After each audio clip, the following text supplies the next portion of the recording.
points a camera at a polar bear and says polar bears can't swim, they're dying, when they're the greatest land swimmer on Earth and hunt from the ice floes, I know it's a lie. When they say my SUV is melting ice caps on Mars and on the moons of Saturn and Jupiter, I know it's a load of crap. Not just because I empirically know with the evidence. Al Gore and his people have written prospectuses up how this is all just a big business to hijack, control the entire planet, Jon Ronson. Well, I haven't. I really can't get me to refute all of that in the space of about 30 seconds, Alex. No, go ahead. You have the floor. Way too much. No, I'm not going to. But can I ask you a completely different question? Can polar bears swim? I have a real problem with the 9/11 truth thing, and one of them. Are you? Wait. Is that against your religion? In your religion, or if you're a fake greenie, do you believe that that polar bears can swim? Is the prophet wrong? Are we going to have riots? Hold on. Are we going to have riots in Los Angeles, San Francisco, and London if I was to paint a picture of a bomb on his head? There is only one prophet, and there is only one God, and his prophet is Al Gore. Well, you know, Alex.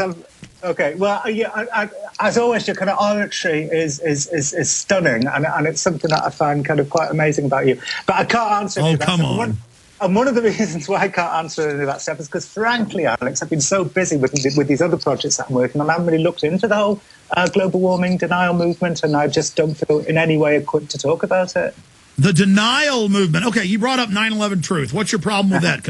I was just when you were saying all of that stuff, a little thought popped into my head, and I've always wanted to know your response to this, actually. So I'll ask you. It's built into the 9/11 truth belief is that, you know, the media, the mainstream media, people like me, just, you know, wouldn't be interested. You know, we just don't want to reveal the truth of the matter because we're all sort of part of the, you know, part of the conspiracy. And I think if there was any evidence, if there was any clue that 9/11 was an inside job, every single journalist in the world would just be jumping on that story. They'd be dying to. Yeah, I'm absolutely certain of that, because it would be the world's greatest story, you know? Okay, but so you're asking me a question?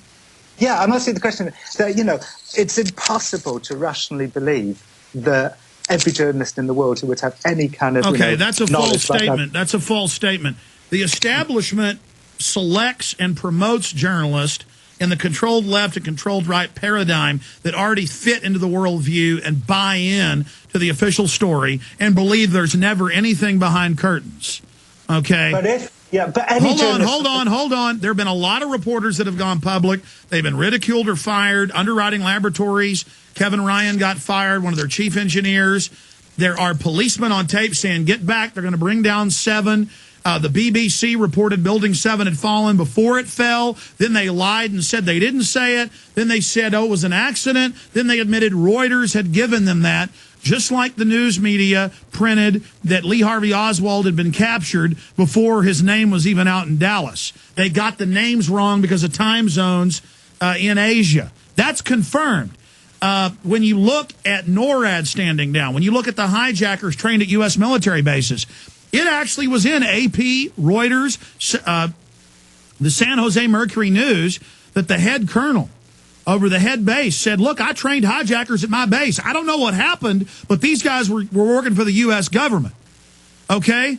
So I know a passport came out of one of the buildings unscathed and was found by the FBI in those hundreds of thousands of tons of wreckage. I mean, come on, John. Come on, John.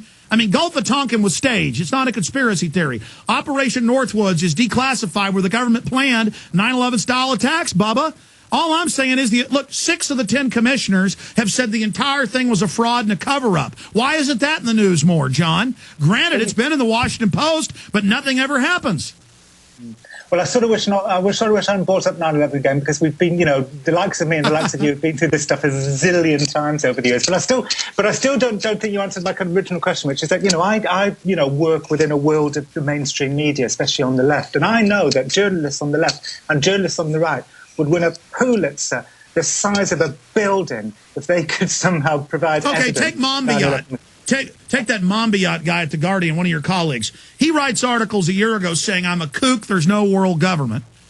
And then he publishes and signs a letter from 200 top journalists calling for a one world government.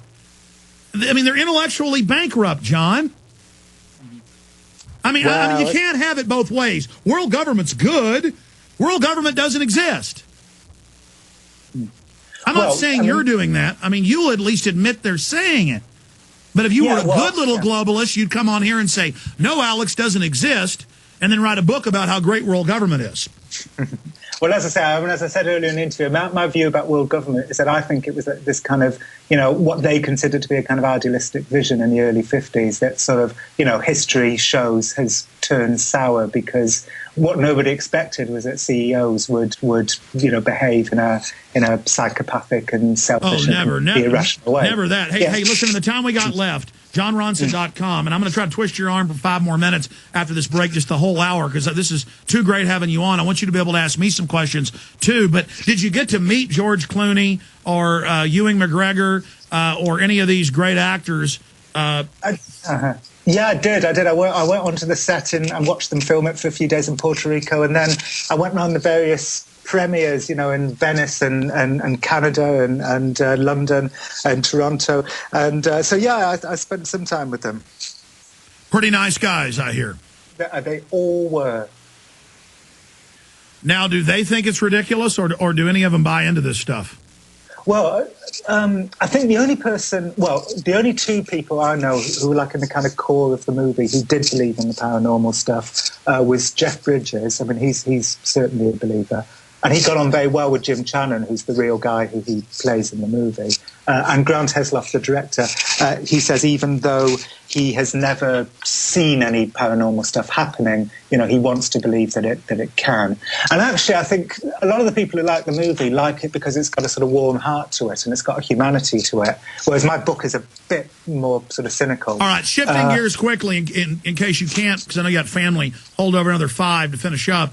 Tell me about them. My son's right here with me. Oh, them? You mean about the movie? Yes. Yeah, well, it got optioned, back in about 5 years ago, same time as the Menace at Goats got optioned. And, as you know, nothing's really happened since. And you know that Jack Black was attached to be in it. But, God knows, Edgar, who's supposed to be directing this, is directing another movie at the moment. And I just hope that, when he finishes his other movie, he turns his attention to the wonderful, project that is them. But, I can't force him as much as I'd like to. Well, I think the fact that one of your books has already been made into a major movie and doing quite well at the box office, I would hope that would, because even though it's going to be a huge hit piece, I would like to know what they're writing. I mean, if my character is going to be in there, and what great evil type of person I'm going to be in the movie Them, if that does happen. Well, I think if it does happen, and if there is a character in there that's kind of inspired by you, you will love it. I think it'll be a completely lovely portrayal. Because, movies, especially these kinds of movies, they don't want to sort of just attack people, I think you'd be delighted by your portrayal if there is. Tell you what, John, stay there. I want to come back and talk about what you're doing in the future, then we'll let you go and get back to your family. AirandAqua.com is your one-stop shop.